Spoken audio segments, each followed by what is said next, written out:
Good evening friends, स्वागत है आपका अपने यूट्यूब चैनल वीरू एकेडमी में। उम्मीद करता हूं दोस्तों आप लोग सभी मस्त होंगे और अपनी तैयारी बहुत ही अच्छे तरीके से कर रहे होंगे। दोस्तों आज हम आरआरबी एनटीपीसी के ग्रेजुएट लेवल में जो विज्ञान के प्रश्न पूछे गए हैं 18 जून सन 2025 से 24 जून सन 2025 के बीच जो विज्ञान के प्रश्न पूछे गए हैं उनका हम एनालिसिस करेंगे। तो सीधी बात नो बकवास, हम चलते हैं क्वेश्चन की दुनिया में जो आरआरबी एनटीपीसी के ग्रेजुएट लेवल एग्जाम में पूछे गए हैं। दोस्तों पहला प्रश्न आया था, विद्युत बल्ब का आविष्कार किसने किया? जो विद्युत बल्ब का आविष्कारक हैं उनका नाम है थॉमस अल्वा एडिसन। तो ऑप्शन में यदि थॉमस अल्वा एडिसन रहा होगा तो वह जवाब आपका बिल्कुल ही सही हो जाएगा। अगला प्रश्न आया था दोस्तों, शरीर में लाल रक्त कणिका यानी आरबीसी का कार्य क्या है? What is the function of RBC in the human body?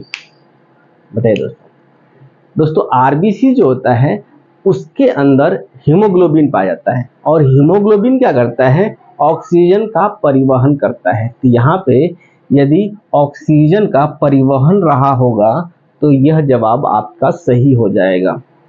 चलते हैं अगले प्रश्न पे। नेफ्रॉन की कौन सा भाग यूरिन परिसंचरण में काम आता है? दोस्तों जो नेफ्रॉन होता है वह किडनी की स्ट्रक्चरल और फंक्शनल यूनिट होती है। बात करें इसके डायग्राम की तो वह ऐसे कुछ होता है।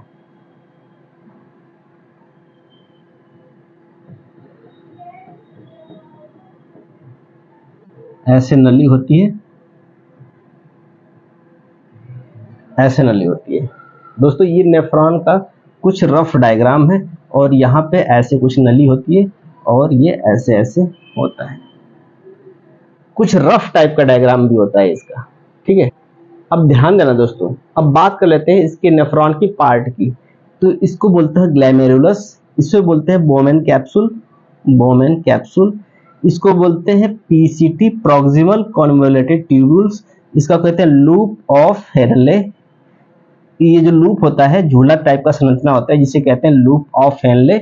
इसको बोलते हैं डीसीटी डिजिटल कन्वोल्यूटेड ट्यूब्यूल्स और इसे कहते हैं कलेक्टिंग डक्ट। दोस्तों जो यूरिन जो होता है, यूरिन का जो सर्कुलेशन होता है वह इसी कलेक्टिंग डक्ट में होता है। दोस्तों इसका सही जवाब हो जाएगा कलेक्टिंग डक्ट। यदि ऑप्शन में कलेक्टिंग डक्ट रहा होगा तो उसका जवाब बिल्कुल सही हो जाएगा। चलते हैं अगले प्रश्न पे। अगला प्रश्न था दोस्तों, निम्नलिखित में से किसकी कमी से शरीर में ऑक्सीजन की सप्लाई में कमी हो सकती है? किसकी कमी से ऑक्सीजन की सप्लाई में कमी हो जाती है? तो सबसे पहले हमें जानना ये जरूरी होगा दोस्तों कि ऑक्सीजन का सप्लाई कौन करता है। ऑक्सीजन का सप्लाई करता है हमारा ब्लड में मौजूद यानी आरबीसी में मौजूद हीमोग्लोबिन करता है। कौन करता है? आरबीसी में मौजूद क्या कौन करता है? हीमोग्लोबिन करता है। ध्यान देना दोस्तों, कौन करता है? ब्लड में मौजूद जो आरबीसी होता है, आरबीसी में मौजूद जो हीमोग्लोबिन होता है वह क्या करता है? ऑक्सीजन का परिवहन करता है। तो यदि ऑक्सीजन का परिवहन करना है तो हीमोग्लोबिन में आयरन का होना बहुत ही जरूरी होता है। यदि आयरन रहेगा तो हम जान जाएंगे प्रॉपर मात्रा में क्या है? हीमोग्लोबिन है। और जब हीमोग्लोबिन रहेगा तो हम जान जाएंगे कि प्रॉपर मात्रा में क्या है? आरबीसी है। और आरबीसी रहा प्रॉपर मात्रा में ब्लड में तो हम जान जाएंगे कि हमारी जो ब्लड है वह पर्याप्त मात्रा में बॉडी में पाई जा रही है। तो किसकी कमी से कह रहा है? तो यहाँ पे हो जाएगा आयरन, यानी लोहे की कमी के कारण जो ऑक्सीजन की सप्लाई होती है उसमें कमी आ जाती है। क्योंकि लोहे में यदि कमी होगा तो हीमोग्लोबिन में कमी हो जाएगा, हीमोग्लोबिन में कमी होगा तो आरबीसी में कमी हो जाएगा, आरबीसी में कमी हो गई तो ब्लड की कमी हो गई, जिसे कहते हैं एनीमिया। इस रोग को एनीमिया नाम से भी जाना जाता है। अगले प्रश्न पे चलते हैं। अगला प्रश्न आया था दोस्तों, दिमित्री मेंडेलीव ने अपनी आवर्त सारणी किस वर्ष में प्रकाशित की थी?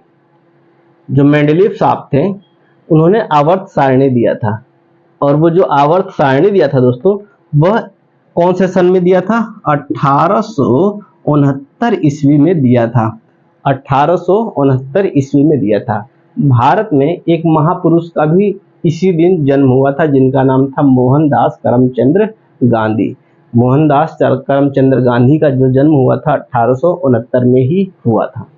और दोस्तों जो मेंडलीव साहब थे उन्होंने जो पीरियोडिक टेबल बनाया था, आवर्त सारणी बनाया था, उसमें जो तत्वों को सजाया था उन्होंने वो परमाणु भार के हिसाब से सजाया था। किसके हिसाब से? एटॉमिक मास, परमाणु भार या परमाणु द्रव्यमान कह सकते हैं। ठीक है, तो परमाणु द्रव्यमान के हिसाब से जो तत्वों को सजाया था। चलते हैं आगे बढ़ते हैं। अगला प्रश्न आया था दोस्तों, मानव फेफड़े में गैस विनिमय यानी गैस एक्सचेंज मुख्य रूप से कहाँ होता है? जो गैस एक्सचेंज होता है हम जानते हैं कि हमारे लंग में होता है। ठीक है, तो ये वाला जो पोर्शन होता है, नहीं चल रहा है, चलो ठीक है, काम आ जाएगा। ये वाला पोर्शन मान लेते हैं ये हमारा लंग है, रफ डायग्राम बना रहा हूं दोस्तों। ये जो भाग होता है इसे बोलते हैं ट्रैकिया। क्या बोलते हैं? ट्रैकिया। इसके ऊपर जाएंगे तो यहाँ एक विशेष प्रकार का ग्लैंड पाया जाएगा जिसको बोलते हैं थायराइड ग्लैंड। उसके बारे में हमें जानकारी नहीं लेनी है। जो ट्रैकिया होता है उसके ऊपर एक विशेष प्रकार का बोन पाया जाता है, सॉफ्ट बोन होता है जिसे कहते हैं कार्टिलेज। इसका फंक्शन क्या होता है? यह एक निश्चित सिलेंड्रिकल शेप देता है ट्रैकिया को। मान लेते हैं कि कभी खांसी आई या कोई प्रेशर उत्पन्न हुआ तो यह न फटे, ये ट्रैकिया न फटे, उस वजह से इससे विशेष प्रकार के बोन से कवर करा गया होता है जिसे कार्टिलेज बोलते हैं। ठीक है, अब ये जो ट्रैकिया होता है आगे चलकर दो भाग में डिवाइड हो जाता है जिसे ब्रोंकाई कहते हैं। ठीक है, अब फिर ये ब्रोंकाई आगे जाके और भागों में, ब्रांचों में टूट जाता है, डिवाइड हो जाता है। ये जो डिवाइड हुआ है इसको कहते हैं ब्रांक्यूल्स। क्या बोलते हैं? ब्रांक्यूल्स। और यह आगे चलकर एक बैग लाइक संरचना में खुलता है जिसे बोलते हैं एल्वियोली। क्या बोलते हैं? एल्वियोली। जब कोई नस या फिर ब्लड वेसल्स यहाँ से जाता है तो उसके अंदर मौजूद जो CO2 होता है वह एल्वियोली में छोड़ दिया जाता है, और ऑक्सीजन जो एल्वियोली में पहले से मौजूद रहता है वह किस में मिला दिया जाता है? ब्लड में मिला दिया जाता है। तो जो यहाँ पे जो गैसों का एक्सचेंज हो रहा है वह कहाँ हो रहा है? एल्वियोली में हो रहा है। तो एल्वियोली इसका सही जवाब हो जाएगा। अगले पॉइंट पे चलते हैं, अगला प्रश्न पे। मेंडलीफ ने अपनी आवर्त सारणी में स्थान क्यों छोड़ा था? मेंडलीफ ने अपने आवर्त सारणी में स्थान क्यों छोड़ा था? बीच बीच में उन्होंने एक स्थान छोड़ दिया था दोस्तों। वह इसलिए छोड़ा था मेंडलीफ ने कि फ्यूचर में यदि कोई तत्वों की खोज होगी तो उसको यहाँ पे रखा जाएगा। तो नए तत्वों को रखने के लिए या भविष्य में नए तत्वों की खोज होगी उनको रखने के लिए उन्होंने स्थान छोड़ा था। चलते हैं अगले प्रश्न पे। अगला प्रश्न क्या है दोस्तों? फ्रियोन से सबसे ज्यादा प्रभावित कौन होता है? फ्रियोन जो गैस होती है उससे सबसे ज्यादा प्रभावित कौन होता है? इफेक्टेड कौन होता है? दोस्तों फ्रियोन एक प्रकार की गैस है जो रेफ्रिजरेटर से निकलती है, यानी फ्रिज वगैरह से निकलती है। यह मुख्य रूप से ओजोन लेयर को प्रभावित करती है जो हमारे वायुमंडल में मौजूद एक लेयर होता है। बात करें पृथ्वी की तो ये हो गई हमारी पृथ्वी। क्या हो गया? पृथ्वी। यहाँ पे लिख दें इसको, ये हमारा हो गया पृथ्वी। पृथ्वी के ऊपर एक लेयर होती है गैसों का जिसे कहते हैं क्षोभ मंडल। फिर उसके बाद समताप मंडल,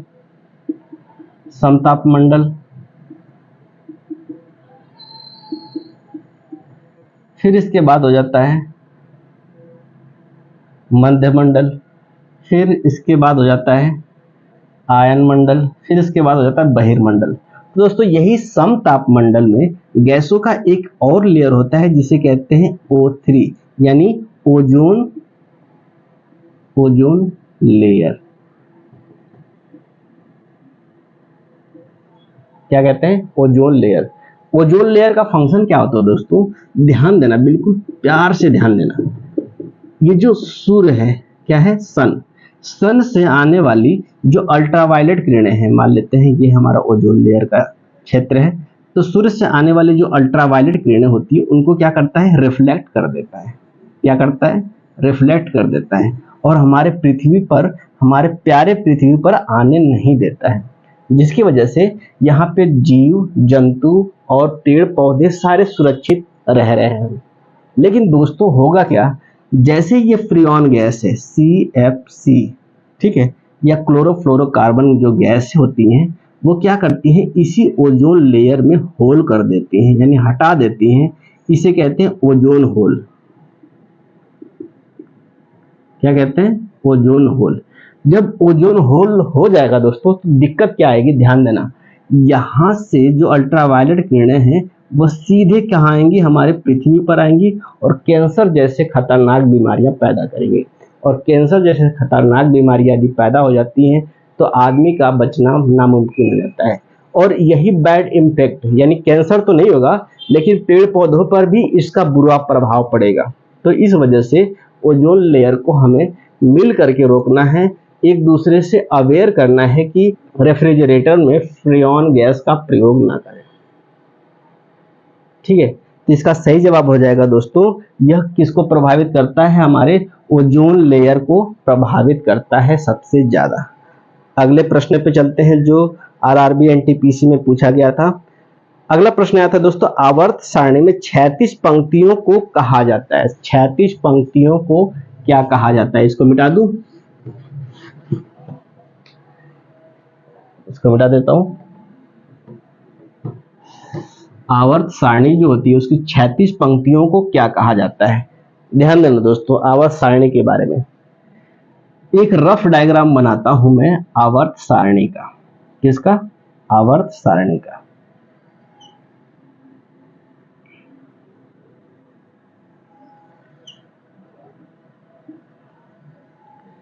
ये दोस्तों है रफ डायग्राम किसका, आवर्त सारणी का।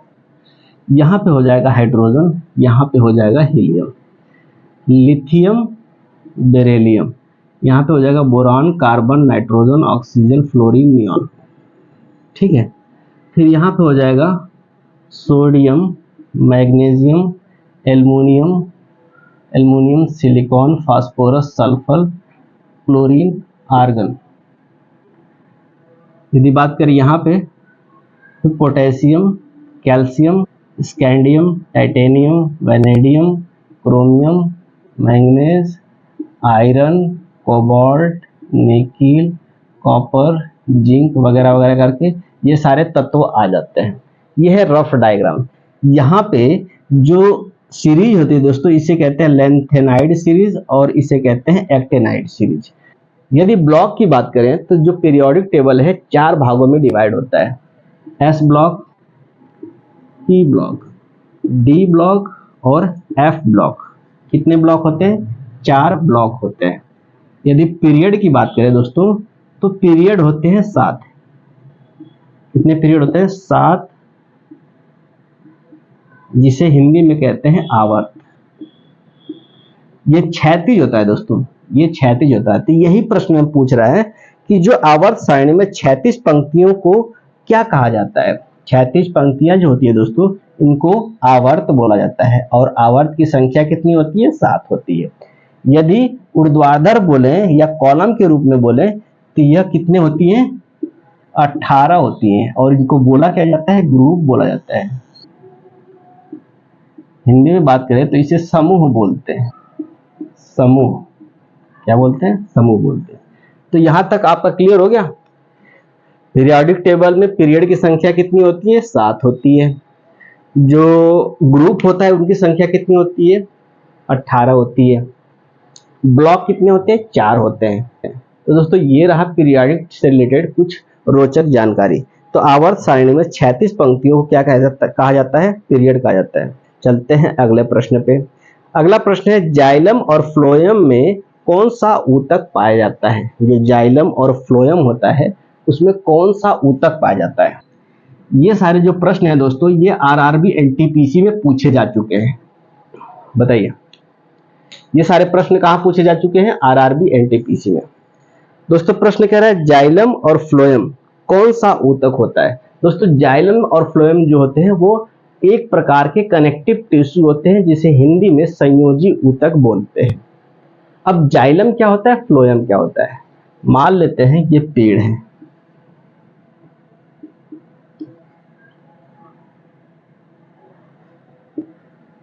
पेड़ फोटोसिंथेसिस करेगा, फोटोसिंथेसिस करके फूड का निर्माण करेगा, और जो फूड का निर्माण करेगा, ग्लूकोज का निर्माण करेगा दोस्तों, ये क्या हो जाएगा, ये फ्लोएम के माध्यम से ये पूरे बॉडी में भेज दिया जाएगा, पूरे पौधे के प्लांट के हर एक अंग में, जड़ तक भेज दिया जाएगा।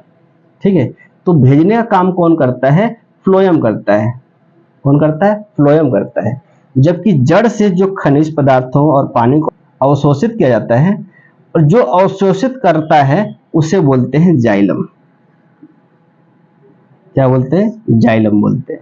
और दोस्तों जाइलम क्या करता है, ये मिनरल्स को, वाटर को एब्जॉर्ब करके, ये भी एक प्रकार का कनेक्टिव टिश्यू होता है, ये एब्जॉर्ब करके हर एक पौधों के हर एक अंग में ले जाता है। जैसे पत्ती हो गया, तना हो गया, हर एक अंग में इन मिनरल्स को और वाटर को लेकर के जाता है। तो यह क्या होते हैं, एक प्रकार के कनेक्टिव टिश्यू होते हैं, संयोजी ऊतक होते हैं। अगले प्रश्न पे चलते हैं।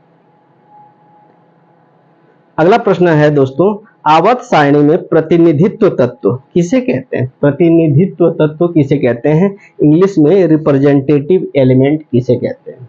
दोस्तों आवर्त सारणी जो फिगर अभी मैंने बनाया था, ध्यान देना, ऐसे कुछ बनाया था।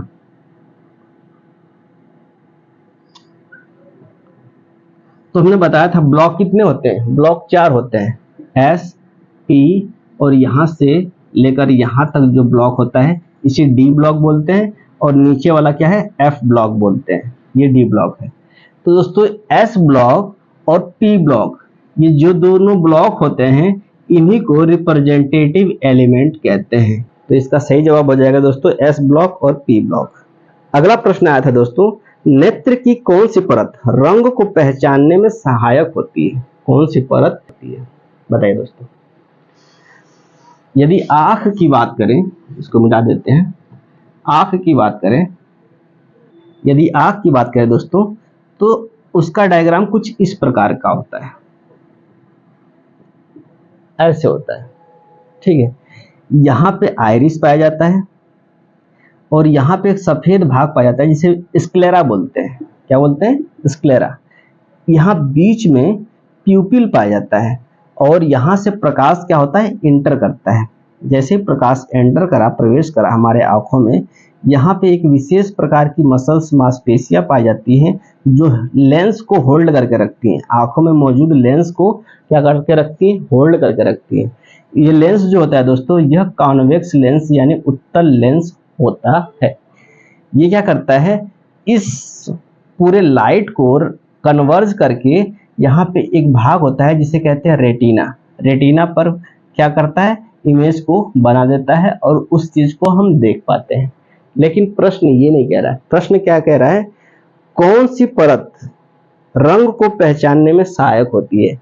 यहाँ पीछे ऑप्टिक्स नर्व होता है दोस्तों, जो कि इमेज को ब्रेन में लेके जाता है। यहाँ पे दो विशेष प्रकार के सेल पाए जाते हैं, पहला होता है कोन सेल और दूसरा होता है रॉड सेल। अब बात कर लेते हैं कोन सेल और रॉड सेल क्या करता है। कोन सेल क्या करता है, कलर को आइडेंटिफाई करता है, जबकि रॉड सेल रात में अंधेरे में देखने में मदद करता है। यही कारण होता है दोस्तों, जो उल्लू होते हैं उनमें ये रॉड सेल जो होता है वह वेल डेवलप्ड होता है, यानी अधिक मात्रा में पाया जाता है। इसी वजह से जो उल्लू होते हैं रात में देख पाते हैं। कोन सेल क्या करता है दोस्तों, हमें आइडेंटिफाई करने में, रंगों को पहचानने में मदद करता है। तो प्रश्न कह रहा है दोस्तों, नेत्र में कौन सी परत रंग को पहचानने में सहायक होती है। तो इसका सही जवाब हो जाएगा कोन सेल जो होती है वह रंग को पहचानने में सहायक होती है। अगला प्रश्न है दोस्तों, कान में ध्वनि तरंगों को विद्युत संकेत में बदलने का कार्य कौन करता है। कान में जो ध्वनि तरंगे होती हैं उसको विद्युत संकेत में बदलने का काम कौन करता है। इसको मिटा दे, ध्यान देना दोस्तों। यदि मैं कान का फिगर बना के आपको समझाने का प्रयास करूं तो ये हो जाएगा हमारा बाहरी कान, जिसे एक्सटर्नल ईयर बोलते हैं। ठीक है, ये इसको पिन्ना भी बोलते हैं। ये दो भागों में बटा होता है, इसके बारे में हम डिटेल्स में नहीं जानेंगे। ये वाला जो भाग होता है इसे कहते हैं ईयर कैनाल। क्या कहते हैं, ईयर कैनाल। ईयर कैनाल की कुछ आगे चल के ऐसी संरचना होती है ड्रम की तरह का, जिसे कहते हैं ईयर ड्रम। क्या कहते हैं, ईयर ड्रम। इसके पीछे तीन विशेष प्रकार की हड्डियां होती हैं, बोन होती हैं। एक का नाम है मैलस, इनकस और स्टेपिज। क्या नाम है? मैलस, इनकस और स्टेपिज। यह करती हैं इस वाइब्रेशन को कहाँ लेके जाती है? कोक्लिया में लेके जाती है। कहाँ लेके जाती है? कोक्लिया में लेके जाती है। यहाँ पे एक घेंगा लाइक संरचना होती है जिसे कोक्लिया बोलते हैं। अब ये कोक्लिया क्या करता है दोस्तों? इसी वाइब्रेशन को इलेक्ट्रिकल सिग्नल में कन्वर्ट करके ऑप्टिक नर्व के माध्यम से माइंड में भेज देता है सिग्नल को। तो कन्वर्ट करने का काम कौन करता है? यही कोक्लिया करता है। तो कोक्लिया इसका सही जवाब हो जाएगा ऑप्शन नंबर बी। अगला प्रश्न आया था दोस्तों, एक निषेचित अंडाणु को क्या कहते हैं? निषेचित अंडाणु यानी जो अंडाणु होता है वो निषेचित हो चुका है। जब मेल गैमेट और फीमेल गैमेट में आ जाएगा आपका ओवम, मेल गैमेट में हो जाएगा स्पर्म। जब स्पर्म और ओवम फॉलोपियन ट्यूब में मिलते हैं तो जाइगोट का निर्माण करते हैं। क्या निर्माण करते हैं? जाइगोट का, जिसको हिंदी में हम युग्मनज बोलते हैं। क्या बोलते हैं? युग्मनज। तो इसका सही जवाब हो जाएगा दोस्तों युग्मनज यानी जाइगोट। एक निषेचित अंडाणु को क्या कहते हैं? युग्मनज कहते हैं, जाइगोट बोलते हैं। अगले प्रश्न पे चलते हैं, लाइसोसोम को किस नाम से जाना जाता है? अब लाइसोसोम को सबसे पहले उसका फंक्शन हमें जानना पड़ेगा दोस्तों, लाइसोसोम का फंक्शन। अब दोस्तों हम जान लेते हैं लाइसोसोम का फंक्शन क्या होता है। दोस्तों लाइसोसोम होता है जो वो कोशिका का अंग होता है, कोशिकांग होता है। जब कोशिका के अंदर कोई दूसरा कोशिकांग अपना प्रॉपरली फंक्शन नहीं कर रहा होता है, जैसे मान लेते हैं ये वैक्यूल्स है, ये न्यूक्लियस है, ये एंडोप्लाज्मिक रेटिकुलम हो गया, ठीक है, ये गोल्जी बॉडी हो गया, तो ये लाइसोसोम हो गया और ये सेंट्रोसोम हो गया। तो लाइसोसोम जो होता है, यदि ये गोल्जी बॉडी अपना प्रॉपरली फंक्शन नहीं करेगा तो लाइसोसोम क्या करता है? यहाँ से कुछ केमिकल छिड़क देता है इस पे। क्या करता है? छिड़क देता है और इसको खत्म कर देता है। लेकिन जब कोई भी कोशिकांग अपना प्रॉपरली फंक्शन नहीं करेगा, यानी जब कोई भी कोशिकांग अपना प्रॉपरली फंक्शन नहीं कर रहा होता है या न्यूक्लियस काम करना बंद कर दे, तो उस कंडीशन में क्या होता है? ये जो लाइसोसोम होता है अपने आप को ब्लास्ट कर लेता है, अपने आप को ही खत्म कर लेता है और इस पूरे कोशिका का नामो निशान मिटा देता है। इस वजह से इसे लाइसोसोम को आत्महत्या की थैली भी बोलते हैं, क्योंकि वो आत्महत्या कर लेता है और अपने तो जाता ही जाता है, साथ में सारे कोशिकांगों को लेकर के खत्म हो जाता है। ठीक है, तो इसी को आत्महत्या की थैली बोलते हैं। किसको? लाइसोसोम को। कह रहा दोस्तों, शरीर की सबसे छोटी हड्डी कौन सी होती है? अभी अभी हमने बताया था दोस्तों, ये जो मैलस होता है, इनकस होता है, स्टेपिज होता है। तो ये स्टेपिज जो होता है वह शरीर की सबसे छोटी हड्डी होती है, जो कहाँ पाई जाती है? कान में पाई जाती है। अगले प्रश्न पे चलते हैं, मानव शरीर में जल की मात्रा को संतुलित करने में कौन सा अंग उत्तरदायी होता है, या कौन सा अंग उत्तरदायी है? तो दोस्तों जो शरीर का मात्रा जो कंट्रोल करने का काम करता है वह कौन करता है? किडनी। हिंदी में बात करें तो उससे क्या कहते हैं? वृक्क बोलते हैं। क्या बोलते हैं? वृक्क बोलते हैं। तो दोस्तों ये रहा आरआरबी एनटीपीसी के ग्रेजुएट लेवल में पूछे गए विज्ञान के कुछ प्रश्न। उम्मीद करता हूं दोस्तों ये सारी चीजें आपको समझ में आ गई होंगी। आरआरबी एनटीपीसी के 10+2 लेवल में भी इसी के इर्द गिर्द सवाल घूमने वाले हैं। तो दोस्तों आरआरबी एनटीपीसी के 10+2 लेवल का एग्जाम देने से पहले इन सारे प्रश्नों को देखना बिल्कुल ना भूलें, क्योंकि इन प्रश्नों के इर्द गिर्द जो सवाल बन सकते हैं उन सारे प्रश्नों को मैंने एक्सप्लेन करा हुआ है। तो दोस्तों आज के लिए बस इतना ही, मिलेंगे नेक्स्ट क्लास में। तब तक के लिए जय